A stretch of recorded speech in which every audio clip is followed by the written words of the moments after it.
Bom dia a todos. Eu sou, na verdade, um dos integrantes do grupo do EMU, como já falou o Gustavo, né? Então, a gente acabou apelidando esse laboratório de EMU, até porque, no meio de todas as atividades que a gente tem no dia a dia da Secretaria, era muito importante, era fundamental, na verdade, que a gente sempre tivesse o foco no laboratório até para avaliar os resultados dele.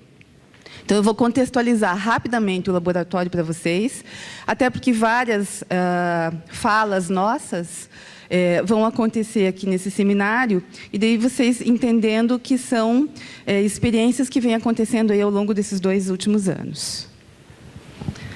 Então, esse laboratório de inovações em atenção às condições crônicas, que é o LIAC e que é apelidado por EMU, ele, na verdade, tem como objetivo avaliar a efetividade da implementação do modelo de atenção às condições crônicas na atenção primária em saúde em Curitiba. Rapidamente, falando aqui na linha do tempo, o que aconteceu foi que, em 2010, foi instituído, então, na Secretaria, no município, um grupo condutor que vinha discutindo a necessidade da gente implementar novas tecnologias de cuidado dentro da APS.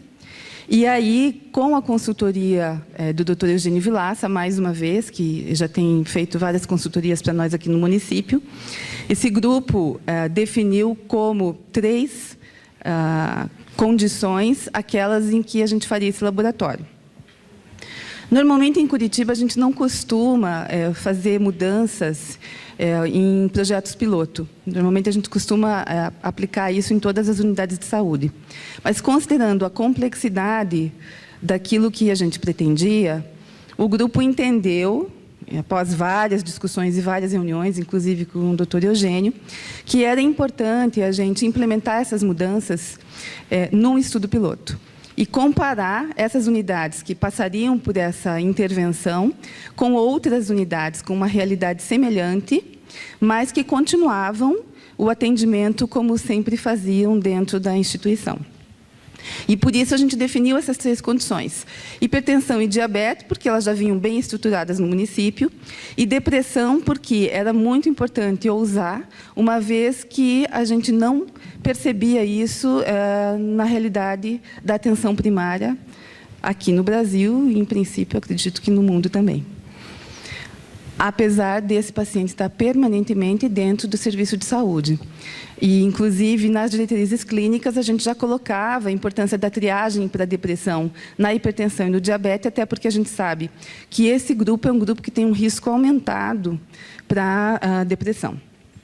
Então, nesse ano de 2010, foram montados os grupos programáticos e os grupos temáticos. Daqui a pouquinho vou mostrar um pouquinho mais isso. E foi feita uma oficina de alinhamento conceitual, como mais ou menos essa daqui, né? Onde a gente trabalhou condições crônicas, os modelos de atenção à condição crônica, com vários representantes distritais, locais e do nível central. Em 2011, a gente definiu quais eram os critérios para a eleição de quais unidades de saúde, então, seriam aquelas que participariam desse laboratório. Foi construído com o pessoal da Pontifícia Universidade Católica, que vai apresentar também essa pesquisa avaliativa, qual era esse modelo de pesquisa, e algumas tecnologias, como o autocuidado apoiado, que a gente vai mostrar depois, e o cuidado compartilhado, que é o CUCO, foram aplicadas numa unidade de saúde que a gente chamou de pré-teste. Até porque a gente, enquanto grupo, não conseguia fechar como era esse modelo. A gente não conseguia entender como aplicar isso dentro da realidade da APS e tinha que considerar a realidade que já existia também. Então, a gente, no pré-teste, no Alvorada, a gente aprendeu muito, aplicou essas tecnologias, construiu junto com eles, na verdade, o desenho, o limite dessas tecnologias para nós. Aí foi feito também, em 2011, o sorteio, então, de quais unidades passariam pela intervenção e quais ficariam como controle. Depois a Simone vai mostrar como foi feita essa pesquisa, como vem sendo feita essa pesquisa, na verdade. Foi passado ali pelo pessoal do Conselho Gerencial e do Conselho Municipal de Saúde. A partir de 2011, com essa experiência do Alvorada, com esse desenho já mais delineado, inclusive delimitado, a gente começou em 2012, então, o processo, final de 2011 e começo de 2012, o processo de implantação do laboratório, trabalhando com as equipes da APS, o alinhamento conceitual, fazendo o desenvolvimento de algumas habilidades clínicas que a gente entendia como importantes naquele momento, e trabalhando também com metodologias ativas de ensino-aprendizagem. Também com um matriciamento com alguns profissionais da coordenação, tanto de saúde mental, né, quanto da saúde do adulto. Dentro da psiquiatria, na verdade, já tem um trabalho de matriciamento, depois até o Gustavo vai falar sobre isso. E também com um processo de educação permanente das autoridades sanitárias. Aquilo que o Dr. Eugênio fala, que, na verdade, não adianta o sistema se modificar, se construir de uma forma diferente, se a gente não tiver uma equipe de saúde também alinhada e trabalhando com proatividade e continuidade. E nessa equipe de saúde a gente inclui a autoridade sanitária, que diariamente lida com as demandas da população, do Conselho Local de Saúde, das secretarias, né, de outros níveis de gestão também. E aí a gente começou o trabalho, estamos ainda fazendo a implantação do autocuidado apoiado e do cuidado compartilhado. Então, este, na verdade, é o laboratório. Ele começou em 2010, ele vem acontecendo até agora, né? E aí nós estamos já em processo de término de implantação e de avaliação. Entendido? Ficou mais claro? Tá bom. Oi.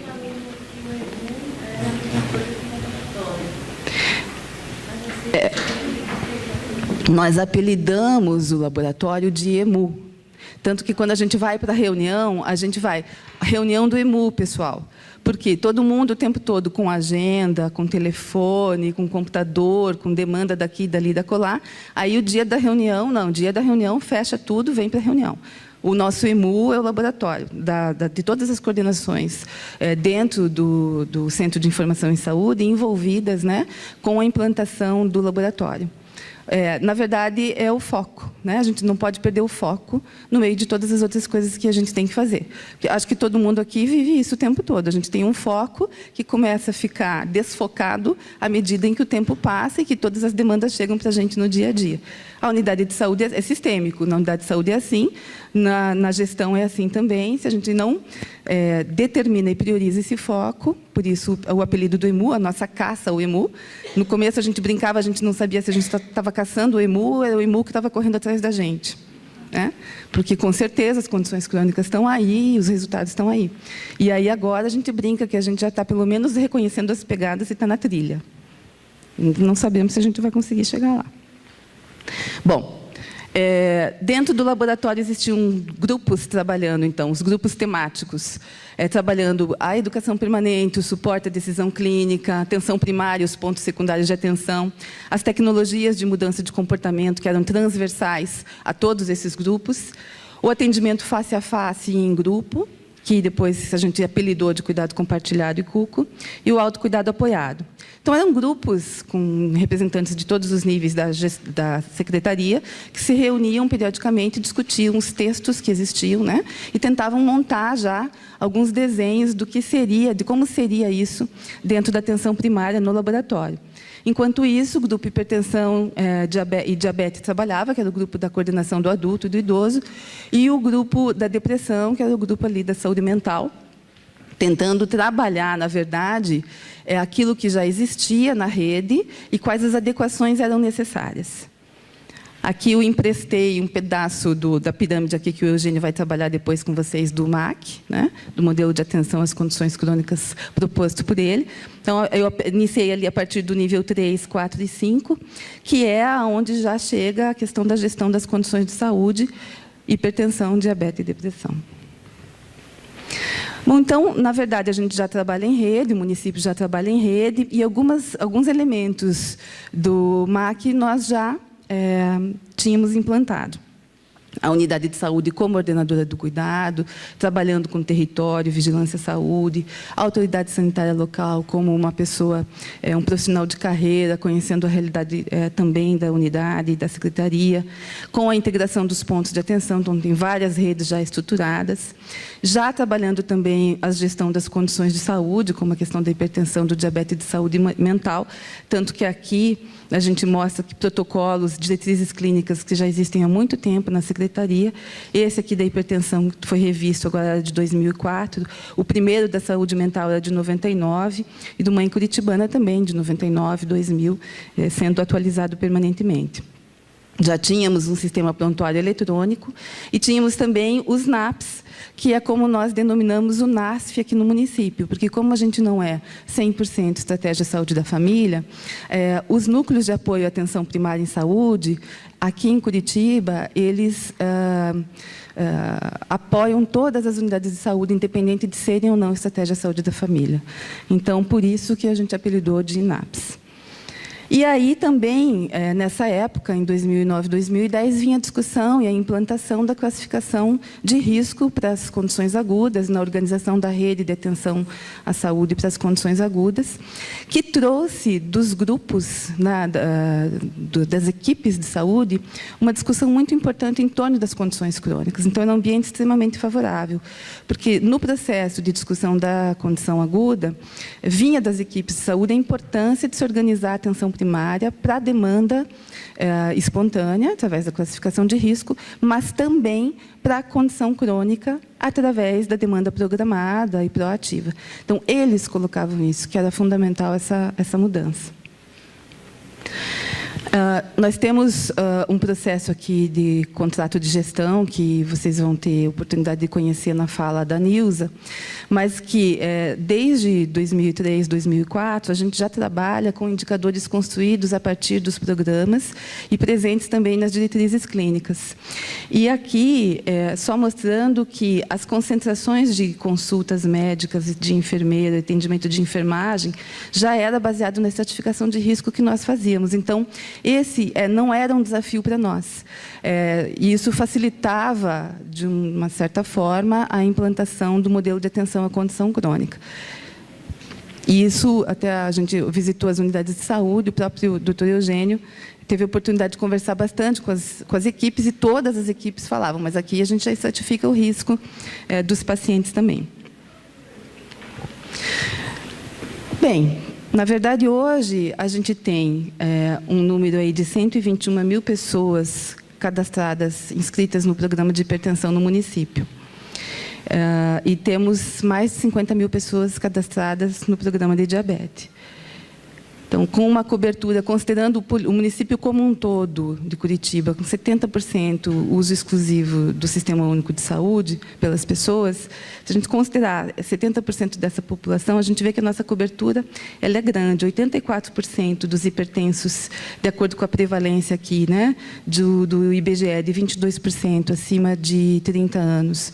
E 79% dos diabéticos tipo 2, também, de acordo com esse censo, de 11% acima de 40 anos, já estavam inscritos no nosso programa. Agora, isso significa o quê na prática?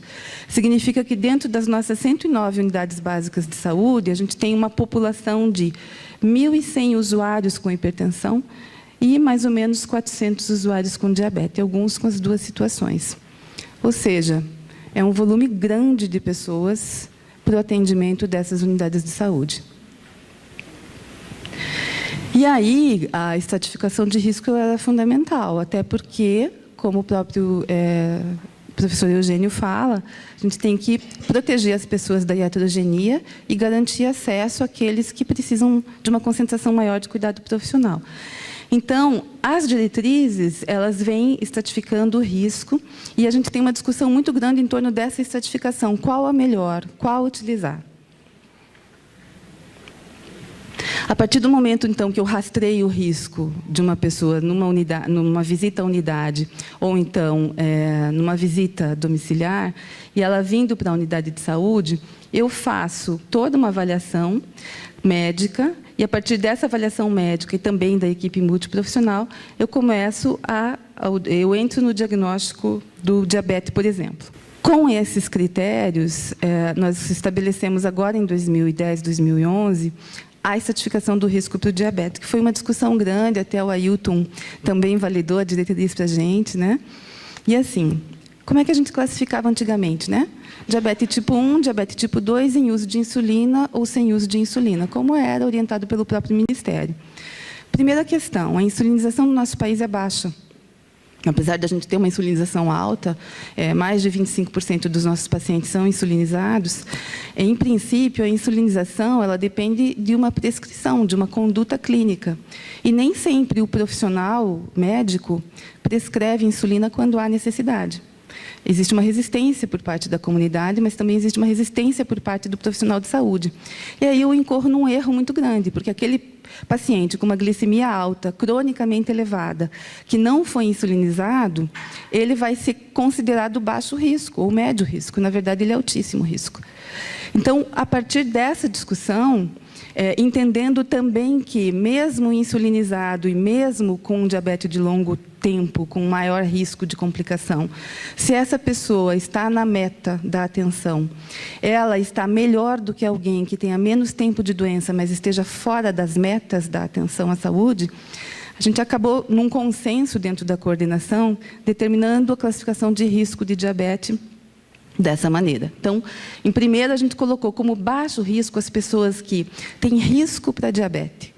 Ou seja, aquelas pessoas que normalmente são obesas, são sedentárias, e que têm ou intolerância à sobrecarga de glicose ou hiperglicemia de jejum. Por quê? Porque essas pessoas amanhã serão nossos diabéticos se a gente continuar deixando as coisas caminharem como estão, né? Então, essas pessoas são consideradas de baixo risco, porque elas se beneficiam muito mais do autocuidado, mas elas precisam também de um acompanhamento pela equipe e elas estão ali inscritas no programa. Os de médio risco são, em princípio, todos os diabéticos que estejam nas metas da atenção, nas principais metas da atenção, ali depois eu vou mostrar, que não tenham nenhuma complicação aguda nos últimos 12 meses e que também não tenham complicação crônica. Por quê? Porque um paciente diabético que já tem retinopatia, em princípio, ele já tem placa aterosclerótica, né, em vasos, né, tanto microangiopatia quanto macroangiopatia, ele é potencialmente um paciente que tem maior chance de infartar, de ter um AVC.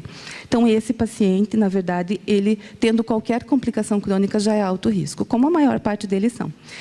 Agora, se é um paciente recém-diagnosticado, que está nas metas e que não tem nenhuma complicação, esse paciente pode ser considerado médio risco, que é a minoria na questão do diabetes. E por que sem internação para complicação crônica? Complicação aguda? Porque, como o professor Eugênio falou, um evento agudo de uma condição crônica mostra que, em algum momento, o sistema, a equipe, o usuário não foram proativos, ou evoluíram na própria questão da doença, né, muitas vezes, mas não foram proativos, tiveram alguma outra situação de saúde, não teve um acesso contínuo. Então, essa pessoa precisa de uma atenção maior até ela voltar a alcançar a meta. Então, com alto risco é aquele que não tem os controles metabólico e pressórico adequados, ou então que já teve complicações ou agudas ou crônicas. E muito alto risco é aquela pessoa que não alcança as metas, tem complicações agudas e tem complicações crônicas. E dentro desse grupo de muito alto risco, às vezes não só de muito alto risco, existe um grupo que a gente chama de gestão de caso, que depende realmente de algumas situações muito complexas que exigem um cuidado maior de toda a equipe, com uma concentração bem maior do cuidado profissional, e que também apresenta a questão do risco social.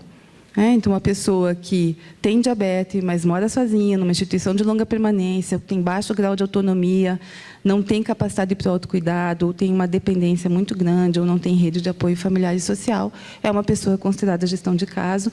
Essas as equipes de saúde conhecem, né? Que são aquelas que toda a equipe conhece a realidade local e sabe quem precisa desse tipo de atenção, é uma questão de organizar a atenção. A A partir do laboratório, a gente vinha já fazendo a adequação da diretriz de hipertensão. Nessa última versão, que ainda não foi lançada, ela está sendo validada agora pelos profissionais e pelas instituições acadêmicas. Nós fizemos algumas modificações nos critérios também de risco. Então, na hipertensão, também, a gente troquei uma ideia com a Ailton, né?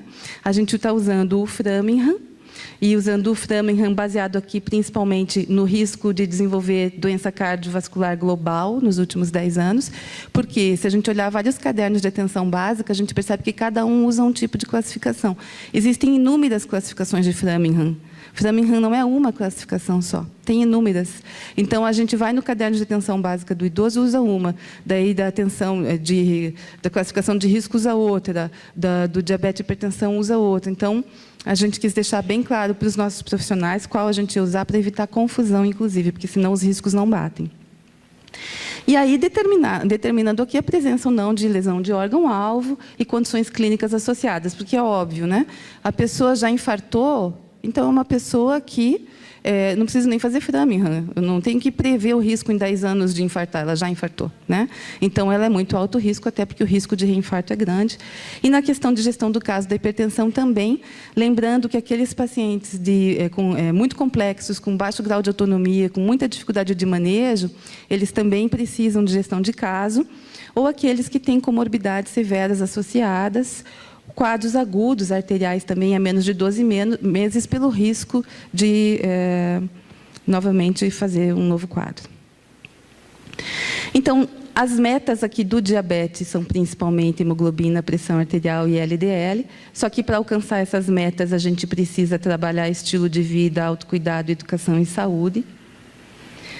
E aí, a partir, toda a diretriz ela é organizada em torno dos resultados que a gente alcança. A concentração vai ser maior ou menor de acordo com o que eu alcanço de resultado durante a atenção. Então, enquanto eu não alcancei as metas, muitas vezes esse paciente ele não entra dentro da estratificação.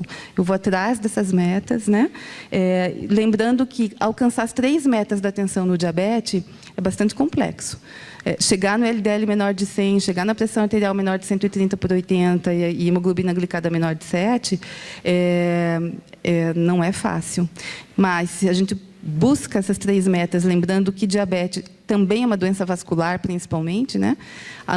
Não só a hemoglobina glicada, o risco dele infartar e ter complicações em função da macro e da microangiopatia diminui bastante, mesmo que eu não alcance a meta, mas que eu me aproxime dela.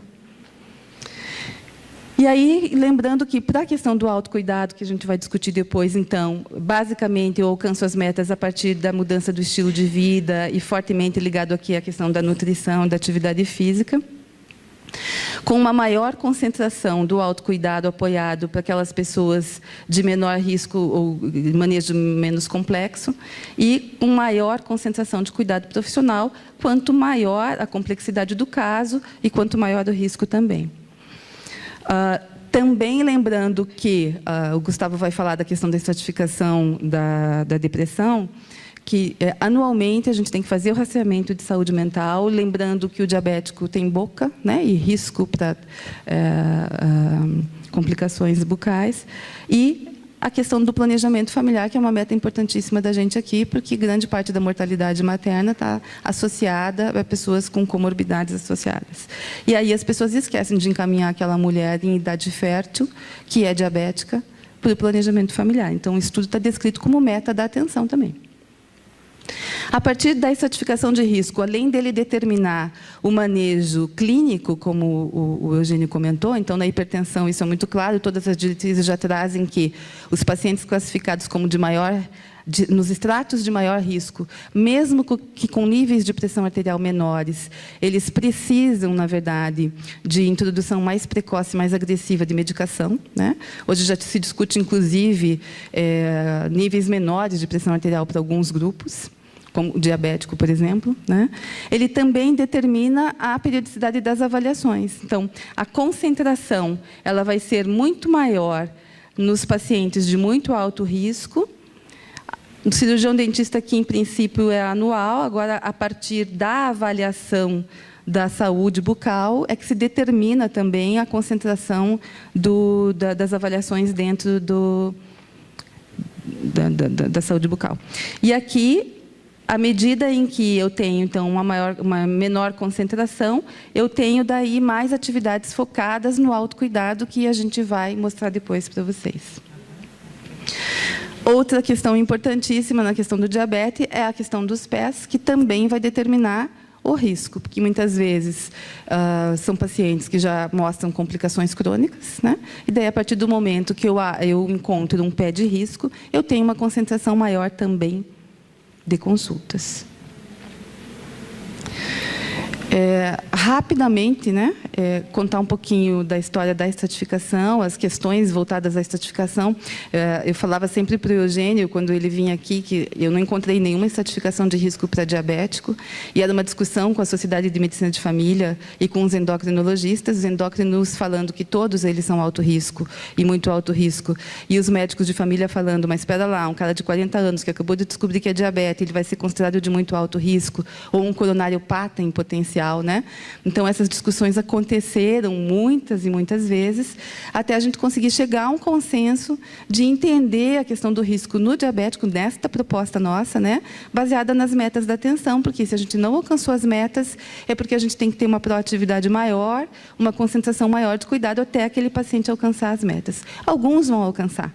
A maioria vai permanecer de muito alto risco, mesmo nas metas, porque já tem complicações. Então, não é fácil, a gente não encontra muita literatura sobre isso, muitas experiências sobre isso. Existem várias formas de estratificar risco cardiovascular. Algumas subestimam, outras superestimam o risco. Em algum momento, a gente tem que tomar uma decisão e escolher qual a gente vai usar também.